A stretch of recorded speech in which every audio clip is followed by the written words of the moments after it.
অনেক নামাজ পড়ছেন না? এখন না, ওই 2 রাকাত সুন্নতিতে পড়ছি। তো 2 রাকাত সুন্নত তো আমরাও পড়লাম, আমাদের যদি 5 মিনিট 7 মিনিট লাগে, আপনার 15 মিনিট কেমনে লাগে? উনি বলল, ভাই দুনিয়াদার মানুষ, অনেক ব্যবসা বাণিজ্য আছে, শত শত লোক চালাইতে হয়, বিভিন্ন দিক মাথা চলে যায়, তো শয়তান তো নামাজে মনোযোগ নষ্ট করতে চায়, এই জন্য আমি শয়তানের সাথে কুস্তাকুস্তি করি নামাজের মধ্যে। শয়তানের মধ্যে সাথে কুস্তাকুস্তি আবার কেমনে করে নামাজের মধ্যে? কুস্তাকুস্তি করলে নামাজ হবে নাকি? বলে যে কুস্তাকুস্তি সিস্টেমটা হলো এই, আমি যখন নামাজে দাঁড়াই, সূরা ফাতিহা অন্য সূরা পড়ি, তখন শয়তান আমারে যত আকতা কুকতা সব মনে করে দেয়, তখন আমি কুলে উঠতে পারি না, আল্লাহর কথা স্মরণ আসে না। আমিও তেড়ামি করি, পরিপূর্ণ আল্লাহর দিকে মনোযোগ আসার আগ পর্যন্ত তেলাওয়াত চলতে থাকবে।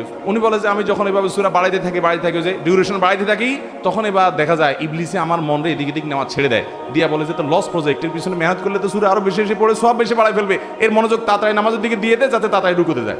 এরপর আমি রুকুতে যাই, আল্লাহ দিকে পরিপূর্ণ মনোযোগ হওয়ার আগ পর্যন্ত আমি সোজা হই না, এরপরে মাথা সোজা করি, এইভাবে একটা একটা করে রুকুন শেষ করি। আমার অনেক সময়